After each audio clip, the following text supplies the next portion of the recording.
પ્રજ્ઞા પટેલ. હું ખુદ ઓનર છું પ્રિયા હાઉસની.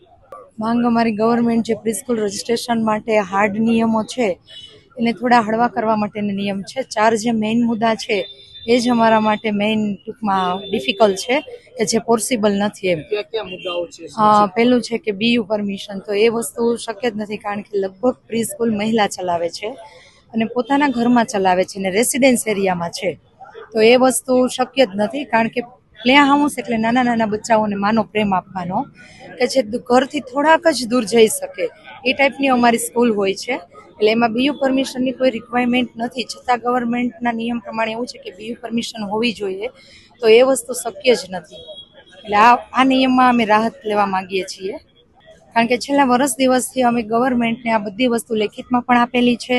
ઘણી જગ્યાએ અમારા જે ભાઈઓ છે એ બધા એને મળી પણ ચૂક્યા છે. હજી સુધીમાં એક પણ જગ્યાએથી અમને સંતોષકારક જવાબ નથી મળ્યો, તો અમે જેવી પરિસ્થિતિ હશે એ પ્રમાણે આગળ વધશું. શ્યોર. મારું નામ મિલનભાઈ દોશી છે. હું પ્રી સ્કૂલ મેનેજમેન્ટ એસોસિએશન રાજકોટમાં પ્રેસિડેન્ટ છું. આજરોજ અમારી માંગ હડતાલ એના માટે છે કે સરકારશ્રી દ્વારા જે પ્રી સ્કૂલને લગતી જે પોલિસી બહાર પાડવામાં આવી છે એમ અમારે બધાને જ રજીસ્ટ્રેશન કરવું છે, પણ એમાં જે અમુક પોઈન્ટ છે એના માટે થઈને અમે સરકારશ્રીને ઘણીવાર રજૂઆત કરેલી છે કે આ જે અનુચિત પોઈન્ટ છે એને તમે બહાર નીકાળો, કાં તો અમારી સાથે ચર્ચા કરી અને એમાં આપણી બધાને સ્યુટેબલ ફાવે એવું કંઈક નવું નિરાકરણ લાવો. એમાં અમારા પોઈન્ટ એ છે કે પહેલો છે બીયુમાં એ લોકો બીયુ એજ્યુકેશન કરવા માગે છે.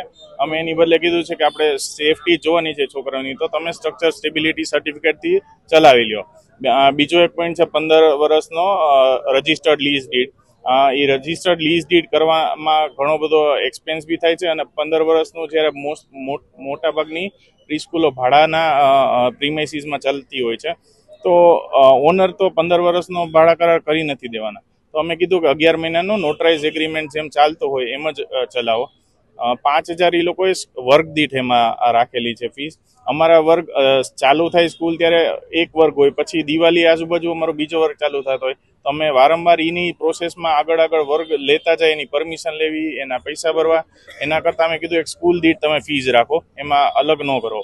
અને ચોથી જે રજૂઆત છે, જ્યારે મહિલા સંચાલિકો આમાં વધારે હોય છે, તો અમે કીધું કે એ લોકોને ટ્રસ્ટ બનાવવું, એના માટેના બધા નિયમો પાડવા, એની પ્રોસેસ ફોલો કરવી, એ ઘણી બધી આકરી છે ટ્રસ્ટ કંપની કે સોસાયટી. તો એના બદલે એક પ્રી સ્કૂલ છે એને પ્રોપ્રાઇટરશીપ કે પાર્ટનરશીપ જેવી રીતે રજીસ્ટર થાય છે એ નામથી જ રજીસ્ટર થવા છે. જો આગામી દિવસોમાં પણ હજી માંગ સ્વીકારવામાં નહીં આવે, અમે 1 વર્ષથી તો માંગ કરીએ છીએ, પણ હજી જો માંગ સ્વીકારવામાં ન આવે તો અમારું એસોસિએશન જો આગળ ઉગ્ર આંદોલન કરવાનું પણ નક્કી કરશે, તો અમે બધા લોકો તૈયાર છે એના માટે. આજના રેલીમાં મેં કુલ રાજકોટની 150 થી 200 પ્રી સ્કૂલ ભાગ લેવાની છે અને અમારો બધાનો જે વિરોધ છે એ એક જ આ બધા મુદ્દા ઉપર છે. રેલી અમે મૌન રેલી જ કરવાના છે. અત્યાર સુધી શાંતિપૂર્ણ પ્રદર્શન કર્યું છે, આગળ બી અમે અત્યાર સુધી બી હજી અમે એ જ કરવા માંગે છે, પણ જો સરકારને કંઈ સમજવું જ નહીં, માનવું જ નહીં હોય તો પછી અમારે વિચારવું છે.